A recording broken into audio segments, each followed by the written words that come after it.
dark and dreary out and whatnot, we have the perfect thing to light up your week. Comic books. Duh. What else was it gonna be? I mean, come on. I mean, like, what more than comic books do you need in your life? It gets you through the week. Wednesday's hump day for some people. Other people, it's a weekly holiday. Yeah. And you tell that to people and they're like, oh wow, there's a holiday every week? Well, obviously, you're just missing out. You know, some people, they don't get it. But for those who do, we will bring you the newest and shiniest of the comics this week. Starting with Mr. First Morgan. of all, to cheer you up on this Wednesday, we have the Joker, the death of the family. It's funny. You know, he's laughing all the time. right? He tells jokes. That's the whole thing, That's what right? he does, Like cutting right? off people's faces. That's a funny joke, right? Kind of. To him it is, I guess. Oh. I don't know. But this right here, this enormous weapon-sized hardcover, is the totality of the crossover event, Death of the Family. This is all the tie-ins from Batgirl, Batman, Robin, Detective Comics, Red Hood and the Outlaws. Red Hood and the Outlaws. Teen Titans. Everywhere where the Joker put his mark, this is it. That's right. Right here. And they will also be putting out another hardcover that is the actual Batman issues as well. That'll be tying in. This does have one of those issues, but just like the Night of the Owls hardcover they put out, this is the crossover. Not the storyline itself, the crossover. Be very clear on this. Yes. This one says the Joker. The other one's probably going to say Batman. I'm guessing. I don't know.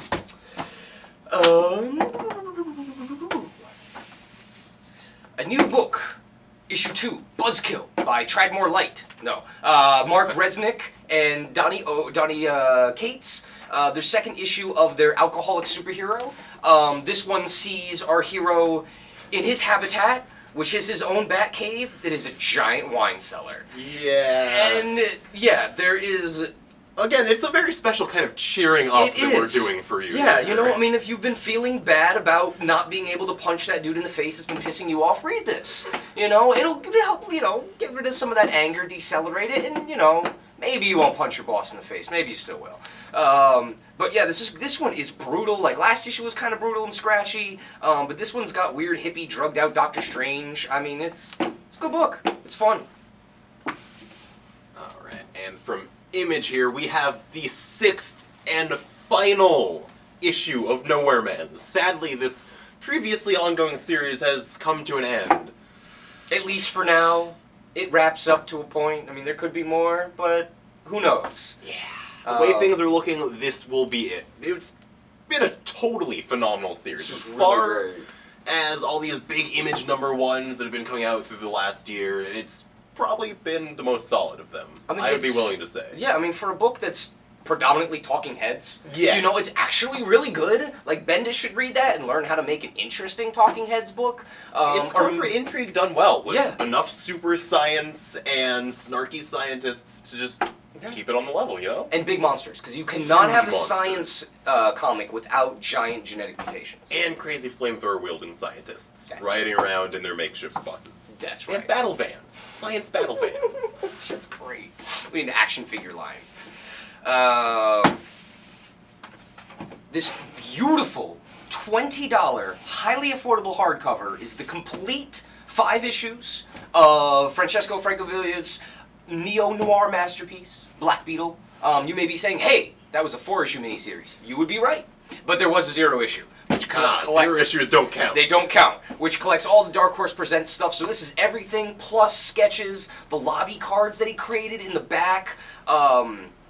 Oh man, it's amazing. I mean, this book was genuinely beautiful, and the sequel is coming out in a couple weeks. Yeah, November, believe the 27th is going to be Black Beetle Necrolog. Which is more of a horror thing, where this is like kind of a straight noir. You know, it is Halloween time, so kind of. But yeah, Black Beetle, $20, very awesome, highly recommended. DC has got another new miniseries starting up here in the wake of the beginning of Forever Evil. This is Rogues Rebellion, about who else but the Rogues. That's right. The Flash's ne'er-do-well gang of bank robbers and crooks, and they're not, like, taking over the world or anything. No, they're blue-collar heroes. They're just making some which money. Which is really cool. But I guess the premise for this is they don't really agree with what's been going down with the crime syndicate taking over Earth, blacking out the sun, all that business. They blacked out the sun? Yeah, they did. Oh, First dude, issue. Hal Jordan's gonna have to come out of nowhere and light that crap back up. Drop some one-liner like, lights on! Ugh, just go away, Hal. Bye. Oh, but, yeah, we got art by Patrick Zurcher and Scott Hepburn, who's been doing very more and more exciting. stuff. He did the Reverse Flash Villains Month issue. Oh, he did? Yeah. And he did the Captain Marvel stuff with the Avengers Assemble crossover, which was really good. Yes, it was. So, and then Brian Buccellato, who has been writing the Flash along with Fred Spanapel, of Yeah. course, who just out of NYCC has been announced as the new creative team for Detective Comics. Very Oh, that's exciting. right. I saw that that pinup that he did. Manipul's, he's badass, man. He's really good. And now, in an attempt to actually cheer you up, we have a cute book about dogs in the snow. I hate to break it to you, Casey, but it's not that cheery. No, this is Dogs of War. I mean, look at those dogs. I know you can't really see them, but they are stern-ass dogs. These dogs are mean-mugging like crazy. Yeah, this is by Sheila Keenan and illustrated by Nathan Fox, who usually does really bizarre, gradient-filled, intense kind of... Like ultra-violent, yeah, pulpy psychedelic type looking. of stuff. He certainly reined it in for this, which is really cool because I really like to see when artists kind of break out of their normal realm of Show some versatility, comfort you know? and show some versatility. Exactly. But this is all about dogs in 3 different wars: World War I, II, and then the Vietnam War, and what role they play, and how they probably help save the war for us humans. I'm gonna go out there and probably say that. But yeah, it's only what, $13, full color. It's really big. Not bad, but yeah. And the start to a new storyline in the ever-changing Batman and title. This issue is Batman and Two-Face number 24, featuring, you know, Two-Face, drawn by Pat Gleason. That's really all I need to say. It's true. If you ever feel like people who draw Two-Face don't draw him mangled enough, you know, you like the look of the movie better, this is nasty. It's just straight up nasty. There's like flies landing on his eye, on Flux style. It is. Oh, Yeah, grimaces everywhere. And again, you know, if your superheroes don't have big enough necks or chins, and you're tired of Doug Monkey, this is where you go. It's true. This right here. You know, well, except for Chris Burnham. That man puts a serious chin on Bruce Wayne. And another from Image this week. This is Zero, number 2, by Arlish Cott and Tradmore.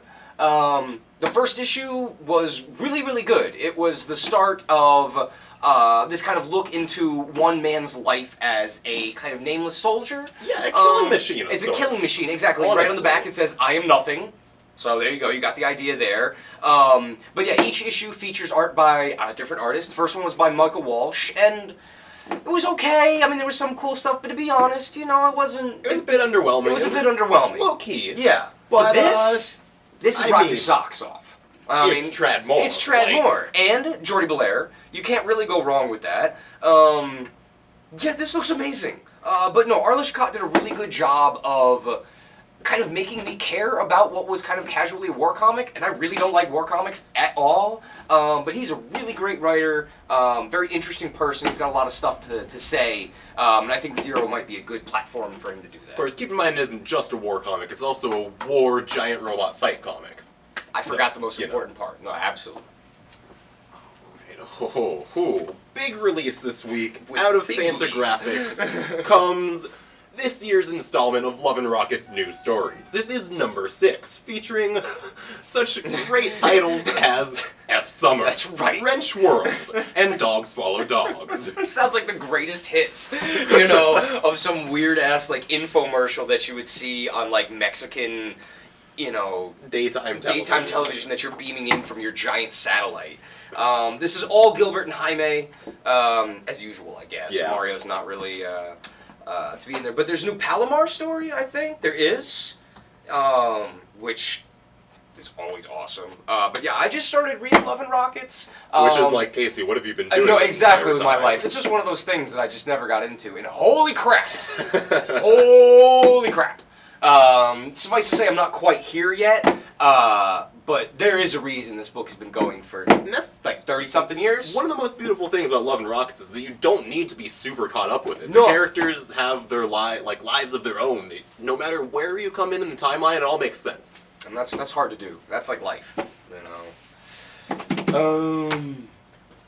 I believe that just leaves us with one believe that thing. leaves us with one thing. As usual, Copra. Yes, it is that time of the month. That's right. Fight strikes again with issue 10 of 12. We're very close. It's very sad that it's almost done. But this issue is basically heads will roll in the Ditko dimension. And it's all the Ditko awesomeness that you always wanted and never knew that you needed in your life. This is a really great issue focusing on the Deadshot character, who's always been very cool, and kind of a recouping after last issue and getting ready for the final throwdown. Ooh, big one. The final throwdown, that's right. In the alternate universe to return the weird Whatever shard that thing is that's been stuck And I in did that not skull know that since the this... first issue. Did you know that skull was a farmer? Yes. I totally forgot that. That's because you don't read the comics, Casey. I know. I can't... you know... I didn't... I'm sorry. I just look at the pictures and then I act like I know what I'm talking about. So... we also got a lot of merch in this week in front of us, as you see. Some handy A playing whole cards. plethora. In case you want to play all your card games with your friends, but you're like, man, there are enough superheroes on these cards. That's What right. gives? That's right. So we got Batman, Superman, Justice League. The Joker's got his own one. Green Lantern's got his own one. We also got this very stylish Team Pony shirt. Oh here. yeah, show your allegiances. That's right. So, boom. Team Pony. Morgan's going to take that one home. We also got in, just in time for Halloween, Walking Dead figures from the TV show with Carl and Riot Gear Zombie, which has 2 heads, Andrea, As well as your favorite villain, the Governor. Now, I have a little problem with this. This is the Governor from the movie. This is the Governor from the comic. One looks more hardcore and scary. The other looks, well... British. British, exactly. But we have both. We have the TV series and the comic book figures, whichever you want, you know. Multiple flavors of Multiple Governor. things. We have zombified children, we have regular zombies, and we have Zombies Riot with Gear chains. zombies, Riot with chains. So if you need something to spruce up your house, you know, for Halloween, zombies. Tiny plastic zombies. Tiny plastic zombies. Well, cool. Thank you, guys. And we will see you all next week as usual. Have a fantastic Wednesday, and enjoy your funny books.